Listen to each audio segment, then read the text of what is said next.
గద్వాలకు ఉప ఎన్నికలు తప్పవన్నారు కేటీఆర్.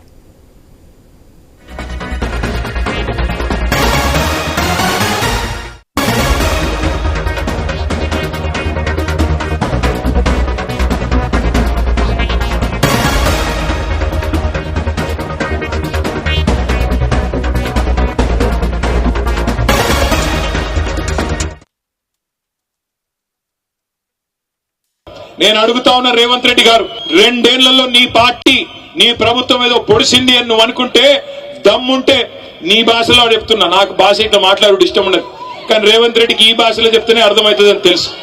రేవంత్ రెడ్డి నీకు దమ్ముంటే నువ్వు మగాడివైతే ఆ 10 మందిని రాజీనామా చెప్పి ఎన్నికల్లో చూసుకుందాం ఎవరి సత్తా ఏందో, ఎవరి ప్రభుత్వ పనితీరేందో, 10 ఏళ్ల కేసీఆర్ పనితీరేందో, 2 ఏళ్ల కాంగ్రెస్ ప్రభుత్వ పనితీరేందో ప్రజలే నిర్ణయం చేస్తారు. ఉమ్మడి మహబూబ్ నగర్ జిల్లాలో ఒకటే ఒక్క ఎమ్మెల్యే మా పార్టీ నుంచి నీ పార్టీలోకి వచ్చినాడు గద్వాలలో. ఇక్కడనే గద్వాల తేరు మైదానం నుంచి నేను సవాల్ చేస్తా ఉన్నా, రాజీనామా చేయి, ఎలక్షన్ కు రా, ఎవరేందో ఎవరి సత్తా ఏందో గద్వాల తాలూకా ప్రజలు నిర్ణయిస్తారని చెప్తా ఉన్నా. ఒక్కటి చెప్తా ఉన్నా, యాది పెట్టుకోండి, ఇవాళ ఒకటి మాత్రం పక్క, ఎవరు ఎన్ని ఎత్తుగడలేసినా, ఎన్ని రకాల చిలిపి ప్రయత్నాలు చేసినా, ఎన్ని సన్నాయి నొక్కులు నొక్కినా సుప్రీంకోర్టు యమా సీరియస్ గా ఉన్నది. ఈ 10 మంది ఖచ్చితంగా రాజీనామా చేయక తప్పదు, ఉప ఎన్నికలు రాక తప్పదు. రాబోయే 9 మాసాల్లో 6 నుంచి 9 మాసాల్లో ఇదే గద్వాల తాలూకాలో తప్పకుండా తిరిగి ఉప ఎన్నిక రాబోతా ఉంది. బుద్ధి చెబుదామా పార్టీ మారిన ఎమ్మెల్యేకు? చెబుదామా?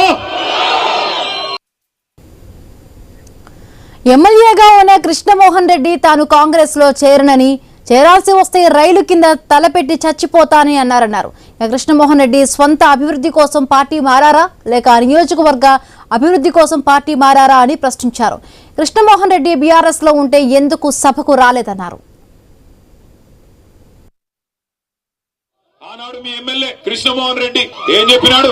అన్నా, కాంగ్రెస్ పార్టీలో నేనెందుకు చేరతా, నన్ను చేరమంటున్నారు, అవసరమైతే రైలు కింద తలబెట్టి చచ్చిపోతా, కానీ కాంగ్రెస్ లో చేరను అన్నాడు. చెప్పినాడా లేదా? వైఎస్ఆర్ చౌరస్తాలో మీటింగ్ పెడితే ఇగో ప్రవీణ్ అన్న సాక్షి, నేను ఉంటి, వెంకటరామన్న ఉండే, అందరం ఉండే అన్నాడు ఆయన. ఇవాళ ఏమంటున్నాడు? అభివృద్ధి కోసం పార్టీలో పోయిందంట. ఏం అభివృద్ధి కోసం? ఎవరి అభివృద్ధి కోసం? నియోజకవర్గ అభివృద్ధి కోసమా?